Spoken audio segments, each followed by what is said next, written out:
दोस्तों अस्सलाम वालेकुम। पिछली वीडियो में मैंने जिक्र किया था 26वीं आईनी तरमीम का कि 8 अक्टूबर से लेके 15 अक्टूबर तक जो है वो क्या सूरत हाल होगी।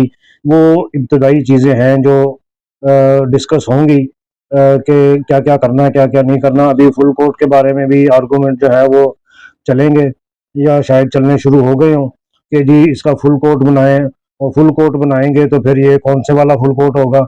तो 26वीं आईनी तरमीम जो है वो शुरू होने से पहले का जो है वो उस पर जोर देंगे। वो कला जिन लोगों ने मेरा चैनल सब्सक्राइब नहीं किया वो मेरा चैनल सब्सक्राइब कर लें ताकि उनको बर वक्त वीडियो जो है वो मिलती रहे इस बारे में। अब देखें इस हफ्ते में जो है ये अबूरी फैसले आएंगे क्योंकि प्लूटो की सीधी हरकत है और नया चांद है। तो ये तीसरा हफ्ता जो है ये इस सूरत हाल में फैसला कौन हो सकता है क्योंकि 13 अक्टूबर को प्लूटो जो है वो सीधी सिमत में आया और ताकत के ढांचों जो हैं उनमें हलचल मची हुई है, हलचल मचेगी। अभी आप देखते जाइए क्योंकि गवर्नमेंट और इदारे जो हैं वो सर जोड़ कर बैठेंगे कि ऐन मुमकिन है कि मुखालफत और बहुत ज़्यादा शद्दोमद और बहुत ज़्यादा जोर लगा के अदालत को इस तरफ राग़ब कर लिया जाए कि वो आज़ाद जजेस जो है वो पूरे फुल कोर्ट में बैठने चाहिए जो 26वीं आईनी तरमीम से मुस्तफ़िद नहीं हुए। लेकिन कुछ जजेस जो हैं वो जो टाउट किस्म के हैं वो इस चीज़ पर कहेंगे कि जी वो 26वीं तरमीम आईनी तरमीम जो है वो उससे अफेक्ट नहीं हुए या इस किस्म की चीज़ें जो हैं गवर्नमेंट के हक में भी कुछ जजेस बोलेंगे और गवर्नमेंट के खिलाफ भी बोलेंगे। लेकिन उम्मीद है कि इस हफ्ते में कुछ बल्कि बहुत से फैसले जो हैं वो अबूरी आने हैं क्योंकि 21 अक्टूबर को नया चांद जो है वो नई शुरुआत का इशारा दे रहा है और ये वो वक्त है जब अदालतें जो है वो कोई अबूरी हुक्म जारी कर सकती हैं या आर्जी कोई कानून जो है वो उसको मुअत्तल कर सकती हैं और अबूरी हुक्म जारी करके प्रोसीडिंग को सीधा करेंगी। और ऐन मुमकिन है कि मंसूर अली शाह साहब जैसे जज जो हैं वो भी आके इसमें बैठ जाएं तो फिर ये इसका सही रंग लगेगा क्योंकि अदलिया की आज़ादी जो है वो दोबारा जिंदा होती हुई सितारों के मुताबिक दिखाई दे रही है और कौम की नज़रें जो हैं वो इस वक्त सुप्रीम कोर्ट पे जमी हुई हैं।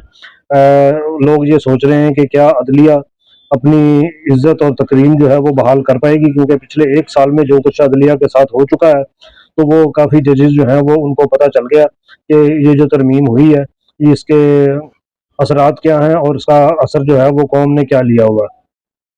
तो इस हफ्ते अदारे जो हैं वो हुकूमत के साथ खामोश राब्ते जो हैं वो उसमें रहेंगे क्योंकि अगर फुल कोर्ट बैठ गया तो फिर तो इनके लिए परेशानी का सबब जो है वो होगा क्योंकि फैसला जो है वो अब कानून के तराजू में तोला जाएगा। सारे तो यही कहते हैं कि ये वो लम्हा है जहां अंधेरे टूटेंगे और इंसाफ की किरण जो है वो नमूदार होगी। इसके बाद हम आ जाएंगे वीक नंबर 4 यानी 22 अक्टूबर से लेके 31 अक्टूबर तक। तो ये सूरज जो है वो बुर्ज अकरब में जाएगा। ये शिद्दत का इशारा है, अवामी रद्दमल का इशारा है। अक्टूबर का आखिरी हफ्ता 22 अक्टूबर को सूरज बुर्ज अकरब में दाखिल होगा और ये मजीद गहरा और संजीदा होगा। अदालत में रिमार्क्स जो हैं वो इस दौरान सख्त आएंगे और बेंच के सवालात जो हैं वो बराह रास्त ताकत के मराकज़ जो हैं वो उन तक पहुँचेंगे क्योंकि हुकूमत जो है वो इसी वजह से हुकूमत जो है वो दबाव में आएगी कि सोची पाएँ और हुनकी करिए। इदारे जो हैं वो तवाज़ुन कायम करने की कोशिश करेंगे कि हमारी भी बात जो है वो सुनी जा सके और खान साहब के सितारे जो हैं वो अवामी ताकत के साथ रोशन होते हुए दिखाई दे रहे हैं क्योंकि इसके बाद जो है वो उनके हालात में कुछ नरमी के आसार हैं। ये हफ्ता कौम की सिमत जो है वो उसको तय करेगा। शायद फैसला अभी ना आए, फैसला तो आएगा जाके अक्टूबर के कोई मिड में 15 से 20 नवंबर के दरमियान शायद जाके फैसला जो है वो आए। लेकिन सब सारे यही कहते हैं कि अक्टूबर ख़त्म होगा लेकिन तब्दीली की हवा जो इस वक्त चली है वो रुकने वाली जो है वो नहीं है। इसके साथ ही आज की वीडियो जो है ये इख्तिताम पजीर होती है। फिर अगली वीडियो में मैं आपको बताऊंगा कि नवंबर के हालात जो हैं वो क्या होंगे। ये सिलसिला मैंने शुरू किया हुआ है, इसके साथ जुड़े रहें और मेरा चैनल जो है वो सब्सक्राइब करते रहें ताकि आपको एस्ट्रो पॉलिटिकल और जुडिशल एस्ट्रोलॉजी के बारे में आपको मज़ीद इन्फॉर्मेशन जो है वो मैं दे सकूं। तब तक इजाज़त दीजिए। अल्लाह हाफ़िज़।